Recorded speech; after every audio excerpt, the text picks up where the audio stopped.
오늘은 무엇부터 감사할까요? 라는 제목으로 말씀 나눕니다. 오늘 찬송도 그렇고 교동문도 그렇고 꼭 추수감사절 때만 해야 될 그런 것 같은데 이렇게 보통 한 주 전에 우리가 감사대에서 한번 느끼면서 감사절을 맞이하는 게 훨씬 좋겠다 싶어서 오늘 미리 교동문도 그렇고 찬송도 그렇고 설교도 그렇게 준비를 했습니다. 시편 136편은 그 인자하심이 영원함이로다 라고 하는 구절이 반복적으로 기록되어 있는 감사의 시입니다. 물론 시로 놓고 볼 때는 마치 후렴구 같죠. 그냥 후렴구. 그러니까 예를 들어서 리더가 여호와께 감사하라 그는 선하시며 라고 하면 온 회중이 그 인자하심이 영원함이로다 이렇게 화답하듯이 그렇게 CCC에서 일문 백문 일답하듯이 그렇게 말하면 똑같은 대답으로 이렇게 하는 거죠. 근데 그 인자하심이 영원함이로다라는 말이 그냥 후렴처럼 나오는 말이 아니라 왜 매 구절마다 이 이야기를 넣었을까? 왜 매 구절마다 그 인자하심이 영원함이로다라는 말을 매번 집어넣었을까라고 하는 것을 우리가 생각을 해야 되는 거죠. 하나님이 왜 이것을 계속해서 반복하실까? 그 인자하심이 영원함이로다. 그 인자하심이 영원함이로다. 그 회중들이 많은 회중이 큰 소리로 그 인자하심이 영원함이로다 라고 하는 거죠. 그러면 이거는 하나님께서 당신에 대해서 우리에게 말씀해 주시는 거예요.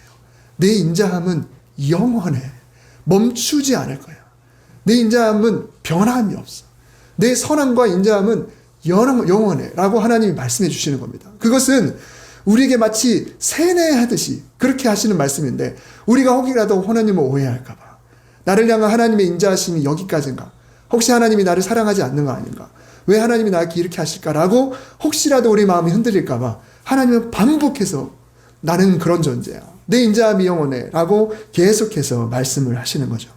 오늘 이 시는 감사하는 자의 모범이 담겨 있습니다. 무엇을 감사해야 하는지, 어떻게 감사해야 하는지, 또 어떤 순서로 감사해야 하는지, 어떤 감사가 우선이 되어야 하는지를 생각해 보게 하는 그런 말씀입니다. 올해도 이제 한 달 반밖에 남지 않았습니다. 교회력으로 놓고 볼 때는 12월은 한 해의 첫 시작이 돼요. 교회력으로는. 그러니까 이번 달이 교회력으로는 마지막 달이 되는 거고 그래서 이 마지막이 될 쯤에 있는 이 추수감사절은 말 그대로 한 해를 돌아보기에 적합한 절기입니다. 물론 우리가 송구영신 예배를 드릴 때는 또 다시 그런 이야기를 하겠지만 그러나 공식적으로는 이 추수감사절이 한 해의 마지막을 마무리하는 그런 절기가 되겠죠. 이제 연말이 다가오면 다가올수록 점점 더 지난 1년을 돌아보게 되겠죠. 여러분 2025년이 어떠셨습니까? 특별히 한 해를 돌아보고 1년 전체에 대해서 감사의 마음을 품고 하나님께 영광을 돌려야 된다고 하는 이 절기를 앞두고 지난 한 해에 대한 기억들이 과연 감사입니까? 아니면 그 반대입니까? 물론 전반적으로 감사할 일도 있었고 또 아닌 일도 있었고 이렇겠지만은 나름대로 생각하는 게 있을 거예요. 올해는 작년보다 참 나았다. 혹은 올해는 유난히 힘들었다. 올해는 감사보다는 훨씬 더 원망이 더 많았다. 혹은 올해는 그래도 작년보다는 조금 더 나았다. 나름대로의 느낌이라는 게 있을 겁니다. 늘 감사할 수만 없는 그런 상황 속에서 우리 교회 성도님들 중에도 유난히 힘든 한 해를 보내는 분들이 분명히 있을 것입니다. 어쩌면 이때 왜 하필이면 감사절기가 다가왔을까? 이 감사절 자체가 어쩌면 가혹할지도 모릅니다. 그러나 우리는 우선 하나님의 마음을 늘 상기하면서 이 말씀을 대해야 합니다. 몇 주 전에 제가 설교했던 항상 기뻐하라, 쉬지 말고 기도하라, 범사에 감사하라 해서 그때 감사에 대해서 말씀드리면서 우리를 향하신 하나님의 마음은 너 이래도 무조건 감사해야 돼. 내 명령이야가 아니고 너희에게 감사할 일이 참 많았으면 좋겠다. 그게 내 바람이야 라고 하는 그 하나님의 그 마음에 대해서 우리가 말씀을 나눴었죠. 이게 늘 기본으로 우리 마음속에 자리 잡고 있어야 합니다. 우리를 향하신 하나님의 마음은 감사할 일들이 넘치기를 바라신다. 하나님의 마음은 그거다라는 것을 절대 잊지 않는 상황에서 우리가 이 감사절을 맞이하는 거죠. 여러분 신앙생활은 늘 기준이 중요합니다. 성도의 기준은 어디에 있어야 될까요? 늘 하나님의 마음, 하나님의 나라, 하나님의 선, 하나님의 기쁨이어야 합니다. 만일 사람을 기준으로 해야 한다면 도대체 누구의 기준을 삼아야 될까? 누구의 생각을 기준으로 삼아야 될까? 어느 시대의 사람을 기준으로 삼아야 되며 어느 장소에 있는 사람을 기준으로 삼아야 될까? 예를 들어 예전에도 말씀드린 적 있지만은 죄를 회개한다고 할 때 만일 사람이 기준이라고 한다 그러면 이게 회개할 죄인지 아닌지 이게 참 애매합니다. 하나님께 기준을 둬야 이것은 내가 회개해야 돼. 하나님이 이렇게 말씀하셨어. 이거 원하지 않으셔. 이렇게 그 기준에 따라 회개할 것인데 만약에 사람을 기준으로 둔다.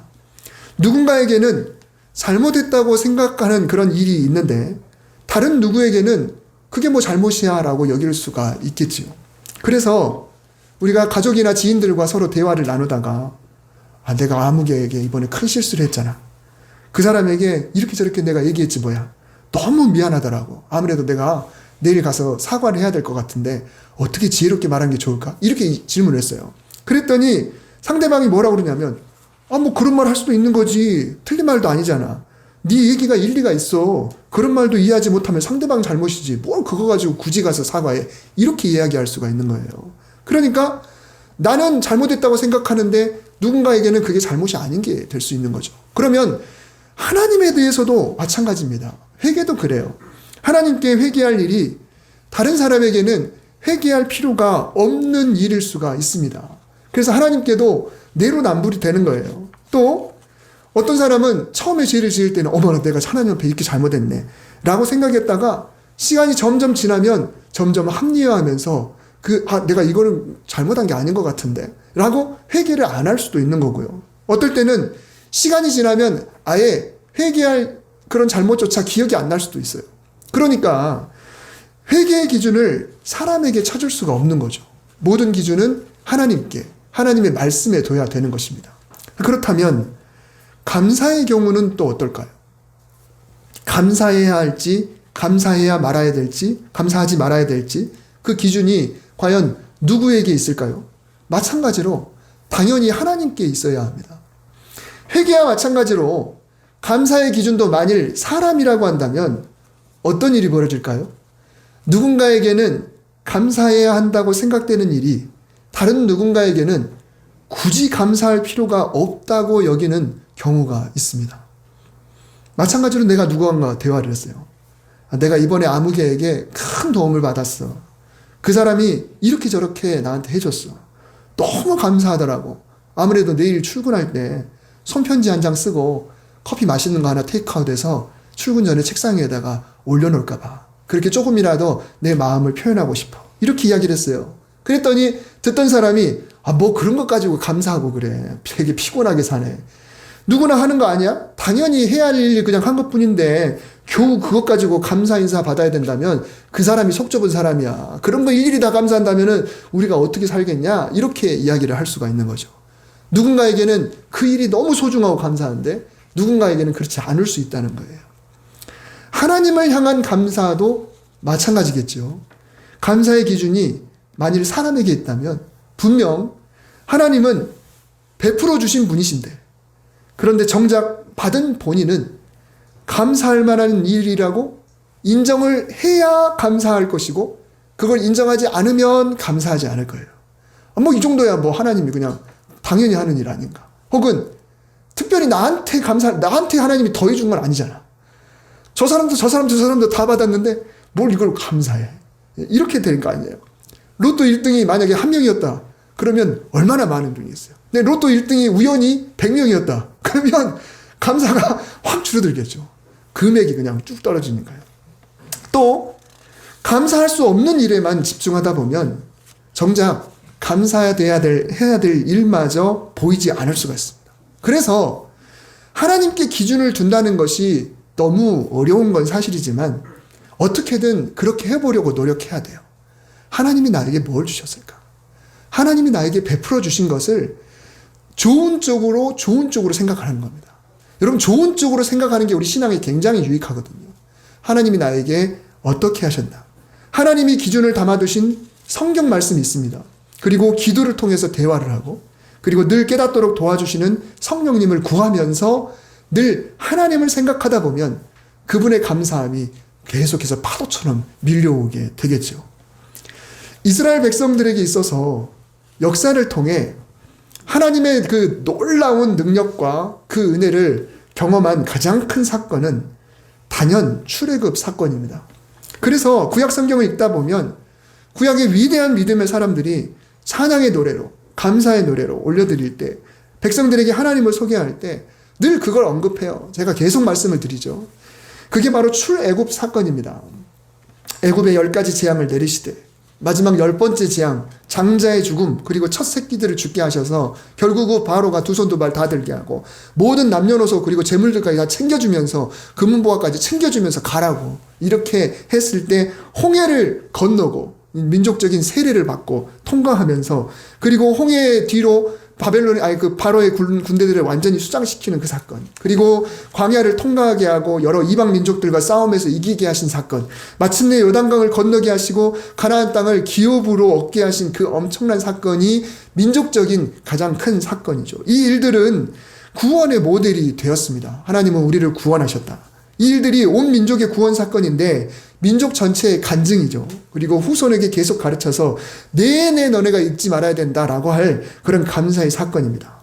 바로 우리에게도 마찬가지죠. 우리에게도 구원 사건을 상징적으로 보여주는 그 사건이 바로 출애굽인데, 그 사건을 읽을 때마다 하나님이 나를 그렇게 하셨다. 억압되어 있는 죄의 굴레, 사탄의 굴레 속에 있던 우리를 하나님이 6월절 어린 양의 그 피, 문설주의 피를 통하여서 우리를 살려주시고 물을 통과하셔서 옛사람을 죽게 하시고 새로운 세상에 가나안 땅에 정착하게 하심으로 이젠 새 백성으로 살게 하신 그 사건이야말로 우리 인생 일대의 가장 큰 사건입니다. 그런데 이스라엘 백성에 있어서 이 사건은 구원 사건 플러스 특별히 하나님이 나에게 주신 그런 좋은 것들이라는 그 사건이기도 합니다. 저와 여러분에게도 크고 작은 간증들이 있을 것입니다. 물론 이것도 남들이 볼 때는 별것 아닌 간증일 수도 있어요. 그까짓 것 가고 간증이라 그래? 라고 생각할 수도 있지만, 그러나 내가 경험한 하나님이면 그게 최고인 겁니다. 아무리 남이 볼 때 사소해 보여도 내가 경험한 하나님, 그 하나님에 대해서 말할 수 있는 게 간증이 되는 거죠. 저는 큼지막한 감정보다도 소소함에서 간증이라고 느끼면서 나누는 그 은혜가 크다고 생각을 해요. 하나님께 감사한다고 할 때 생각하는 그런 구체적인 그런 조건들이 있죠. 특히 하나님께서 사업을 크게 도와주셨거나 큰 병을 낫게 해주셨거나 풀리지 않던 그런 숙제를 해결해 주셨거나 작정해서 기도했는데 그걸 들어주셨거나 또 입시나 또 취직이라든가 이런 거에서 소위 대박나게 해주시면, 이런 것들은 나도 인정할 만한 감사고 주변 사람도 인정해 줄 만한 그런 감사의 조건이 됩니다. 이런 경험 속에서 추수감사절을 맞이한다. 여러분, 그러면 기가 막히겠죠. 특히 지금 수험생들 같은 경우는 막 입시 발표가 나오고 막 그러잖아요. 막 그런데 그런 상황 속에서 그냥 추수감사절을 맞이한다. 그러면 감사합니다. 그동안 고생했던 보람이 드디어 하면서 그럴 때 추수감사절을 지킨다고 한다면 얼마나 기분이 좋겠어요. 그러나 우리에게 이런 감사할 만한, 정말 나도 인정하고 누가 들어도 인정할 만한 그런 감사의 스토리들이 그렇게 많지는 않아요. 물론 있을 수는 있지만 그렇게 우리에게 뭔가 팍 충격을 줄 만한, 이야 그래 대박이다 라고 할 만한 일들이 과연 매년 얼마나 우리에게 있겠습니까? 근데 오늘 본문에서 우리는 시편의 기자가 하나님께 감사드릴 때 우리가 생각하는 것 말고 다른 순서로 감사하고 있는 것을 보게 됩니다. 1절에서 4절 말씀을 보면은 가장 먼저 올리는 감사는 대부분 하나님 그 자체예요. 그는 선하신 분이다. 그는 얼마나 위대한 분이신가? 얼마나 뛰어난 분이신가? 그분이 얼마나 인자하신 분들인가? 세상에 많은 신이라고 여기는 그런 존재들보다 하나님이 얼마나 위대한 분이신가? 그분이 얼마나 기이한 일들을 행하는 분이신가? 그분은 살아계신 주, 그리고 만유의 주, 만주의 주, 전능하신 주, 위대하신 주입니다라고 찬양하는 것이 감사의 시작이었어요. 이 모든 것들의 주체는 나에게 있지 않습니다. 내가 바라보는 하나님이 아니라 하나님 자체가 그런 거죠. 그 기준 자체가 하나님이세요. 그분은 내가 생각하건 생각하지 않건, 내가 인정하건 인정하지 않건 그런 분이십니다. 하나님은 선하신 분, 하나님은 인자하신 분, 하나님은 뛰어나신 분, 모든 신 위에 뛰어나신 분, 그는 기이하신 분, 모든 주들 중에 뛰어나신 그분은 내가 인정하지 않건 간에, 하건 간에 상관없이 그분은 그런 분이십니다라고 시작을 하고 있어요. 또 5절에서 9절 말씀을 보면은 그분이 창조하신 이 세계와 이 세계를 운영하시는 하나님의 섭리를 감사하고 있어요. 하늘을 지으신 분, 지혜로 지으신 분, 육지와 바다를 만드신 분, 그리고 빛을 만드시고 또 해와 달과 별들의 움직임을 통해서 우리에게 시간과 그리고 계절을 만드신 하나님께 감사를 드리고 있습니다. 이 또한 주체가 나에게 있지 않아요. 우리가 인정하고 인정하지 않건 세상은 그렇게 창조됐고 세상은 그렇게 돌아가고 있습니다. 그러니까 이 시인은 이 하나님이 어떤 분이신가를 그거를 먼저 이야기하는 거죠. 내가 어떤 내 삶과 연관한 감사, 나에게 어떤 일이 있어서 감사, 내가 경험한 어떤 거에 대한 감사가 아니라 그냥 그분 자체에 대한 감사로 이 시를 시작하고 있어요. 그래서 앞부분에서 계속 그런 이야기를 하고 있는 거죠. 이분은 온 천하 우주 만물을 주관하는 분이시고 그분이 인간을 위해서 허락하신 공간과 시간 안에 우리가 살고 있습니다. 또 우리를 위해서 이 모든 환경을 아주 세밀한 부분까지 공기의 그런 성분들의 그 구조까지 세밀하게 다 맞춰가지고 뭐 하나 조금이라도 더 많으면 사람이 죽을 수밖에 없는데 그 모든 거 하나 정말 세밀하게 역사하셔가지고 빛의 입자 하나 1만 분의 1초까지 주관하고 계시는 그런 분이시다. 어제 우연히 유튜브에 영상 하나를 봤는데 지구의 중력이 단 5초만 멈추게 되면 어떤 일이 벌어질까? 단 5초 지구 중력이 멈추게 되면 우리 사람들 자체가 총알보다 훨씬 더 빠른 로켓가 돼서 날아간다는 거예요. 왜냐하면 중력은 없는데 지구는 도니까. 따라서 그렇게 날아가야 된다는 거죠. 5초가 멈췄을 때는 그 떠오르는 모든 것들이 유성이 돼가지고 지구를 박살내는 그런 일이 벌어질 거다라는 이야기를 했거든요. 그 완벽한 중력과 그 완벽한 회전과 그 공기층과 우리가 생각하건 생각하지 않건 간에 하나님이 운영하고 계시는 이 엄청난 것을 시편 기자가 먼저 감사하고 시작을 하고 있더라라는 것입니다.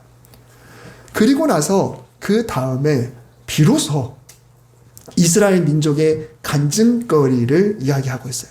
그래서 오늘 본문이 딱 10절까지만 이야기한 게 9절까지가 제가 방금 말씀드렸던 내용이고 10절에 들어서야 비로소 애굽의 장자를 치신 이에게 감사하라라고 들어가고 있다라는 것입니다.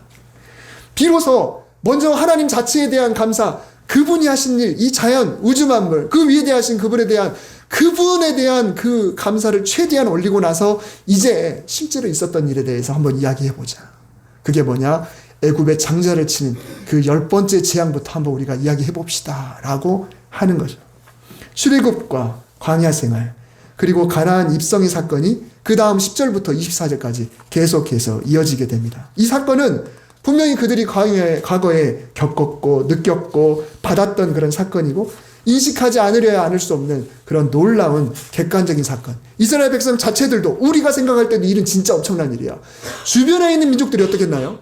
그들이 늘 애굽에서 끄집어낼 때 하나님이라고 하는 신이 백성들을 어떻게 했는지 듣고 그들의 마음이 쫄았잖아요. 그들의 마음이 녹았지 않습니까? 아말렉이 그랬고 미디안이 그랬고 다들 그렇지 않습니다. 다시 말하면 이스라엘도 인정하고 주변 사람도 인정할 만한 이야기, 그 이야기를 이제 한번 꺼내봅시다 라는 거예요. 그리고 나서 마지막에 일반적인 감사로 이 시를 마무리하죠. 여러분, 오늘 본문이 우리에게 무엇을 말해주고 있을까요? 하나님으로부터 경험한 놀라운 사건들이 있는데 그것들에 앞서서 당연히 전제돼야 될 그런 자세가 과연 우리에게 있는가라고 질문하고 계십니다. 바로 하나님께서 선하게 인자하시게 우리를 인도하고 계시다라는 확신, 그 신뢰. 그래서 하나님께서 우리에게 가장 기본적인 것들을 주신 것에 대한 감사가 과연 우리의 가장 밑바탕에 깔려 있는가라는 것입니다. 하나님께 받은 은혜가 많아지고 자주 있게 되면 차츰 욕심이 커지게 돼요. 진통제라는 것도 점점 강도를 높여야 되지 않습니까? 우리가 누군가에게도 뭔가 이야기했을 때 예전에 우리가 그 경험했던 사건이 만약에 5 정도 수준이었다 그러면 6이나 7이 되지 않으면 놀라지 않아요. 8, 9가 돼야 놀라거든요. 사람의 마음이라는 게 그렇지 않습니까? 나도 받고 남도 받는 은혜, 모두가 다 받는 은혜들에 대해서 그다지 감격하지 않고 신앙생활할 때가 있습니다. 태양과 공기와 물과 몸과 가족과 말과 행동 이런 것들은 하나님께서 나를 위해 준비해 주신 거예요. 나를 위해 준비해 주신 것. 그런데 이것들은 나 말고 남들도 누리는 것이니까 그다지 감사가 나오지 않죠. 그러나 오늘 시편 기자는 그것부터 감사하자는 겁니다. 그것부터 감사하자. 내 기준에 두지 말고 하나님을 기준으로 놓고 그것부터 감사하자. 우리가 진심으로 감사하기 위해서는 뭔가 특별한 응답을 찾지 말고, 적어도 내가 작정하고 계속 기도하는 것, 하나님이 이루어 주신 것, 그런 것만 찾지 말고, 남들이 경험하지 못하는 것, 그런 것만 찾지 말고, 당연히 하나님 그 자체, 당연히 하나님이 우리 주신 그 은혜, 그 자체에 대해서 감사하라고 하나님 말씀하시는 거예요. 그 인자하심이 영원함이로다. 당연히 시작되는 하루에 대해 감사하라. 오늘도 살아있다는 것에 대해 감사하라. 오늘도 먹을 양식이 있다는 것에 대해 감사하라. 오늘도 우리가 아침에 눈을 떴다는 것에 대해 감사하라. 오늘도 밖에 나갔을 때 빛이 있음에 감사하라. 오늘 숨을 쉴 수 있는 공기가 있음에 감사하라. 그리고 그 상황이 혹시라도 내가 원하는 날씨가 아니더라도 하나님 그 자체에 대해서 감사하며 나아가게 된다면 우리의 감사는 훨씬 더 풍성해지게 될 것입니다. 사실 우리가 무사히 하루를 보내는 것은요, 이 험난한 세상에서 거의 기적이라는 것을 우리가 잊고 삽니다. 아침에 나가면 당연히 저녁에 돌아올 것이다. 오늘 밤에 눈을 감고 잠을 자면 당연히 내일 아침에 눈을 뜰 것이다. 그러나 당연이라는 것은 없는 것이죠. 우리는 다 기적 속에 살고 있습니다. 그러나 아무렇지 않게 이런 하루를 접하다 보니까 하루하루가 하나님의 섭리에서 벗어난 적이 없다라는 것을 우리가 그냥 망각하면서 살아갑니다. 마치 콘크리트처럼 단단해져서 무뎌져서 그게 은혜인 줄 모르고 살아가게 되는 것이죠. 감사는 당연한 것부터 시작해야 합니다. 그러면 감사할 수 없는 것이 아무것도 없게 되는 것이죠. 매 순간순간이 감사요. 만나는 모든 이들이 감사요. 먹는 모든 것들이 감사요. 순간순간이 감사가 되는 것이죠. 이런 기본적인 것부터 감사하지 않으면 자칫 우리는 하나님께 대한 감사가 인색해질 수가 있습니다. 우리가 엄청난 것을 그래야만 추수감사절을 기쁘게 드릴 수 있다 그러면 우리가 기쁘지 않게 드리는 추수감사절이 어쩌면 훨씬 많을 것입니다. 하나님께서 정하신 절기가 필요 없는 그런 날이 해가 훨씬 더 많을 것입니다. 하나님께서는 그런 간증거리에 앞서 나를 위해 세밀하게 역사하신 하나님, 끊임없이 일하고 계시며 모든 신들보다 위대하신 하나님, 가장 능력 있는 기이한 일을 행하신 그 하나님이 우리의 한 해를 위해서 열심히 달려오고 계시다는 것을 우리가 반드시 기억해야 합니다. 우리가 신실한 하나님을 믿고 살아온 그런 한 해였다고 한다면 혹 내가 구체적으로 기도한 것들을 구체적으로 얻지 못했다 할지라도 그래도 하나님의 은밀히 일하시는 하나님을 신뢰한다면 우리는 여전히 단단한 마음으로 하나님을 붙잡으며 살아갈 수 있게 될 것입니다. 여호와께 감사하라. 그는 선하시며 그 인자하심이 영원함이로다. 다음 주 추수감사절을 맞이하면서 준비하면서 나의 감사는 과연 어떤 감사였나 우리가 한번 돌아보면서 이 한 주 동안에는 그냥 하나님 그 자체를 하나님 뭐 해주셔서 하나님 이렇게 해주셔서가 아니라 이렇게 해주셔서 감사한다고 하면 아마 이번 일주일도 그렇게 기도하지 못할 거예요. 그러나 하나님 자체 오늘 시편 오늘 본문 136편을 앞부분을 한번 정독하면서 그것을 내 노래로 내 고백으로 드리는 이 한 주간이 될 수 있기를 주님의 이름으로 축복합니다. 기도하겠습니다. 하나님이 기준을 정해주시니 감사합니다. 우리에게 있었던 어떤 일들로 인하여 감사한다고 한다면 감사보다 원망이 더 많을 수도 있고 또 감사가 무뎌질 수도 있음을 우리가 깨닫고 하나님 그 자체, 이 시인이 고백한 그 자체를 우리가 고백하여 무엇부터 감사할지, 무엇을 감사해야 될지 오늘 말씀을 통해서 깊이 깨닫게 하여 주옵소서. 위대하신 하나님을 찬양합니다. 기이한 일들을 행하신 하나님을 찬양합니다.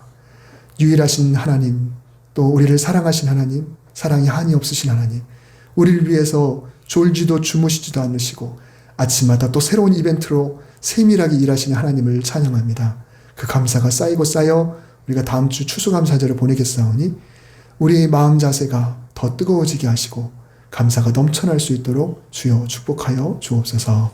예수님의 이름으로 기도드립니다. 아멘.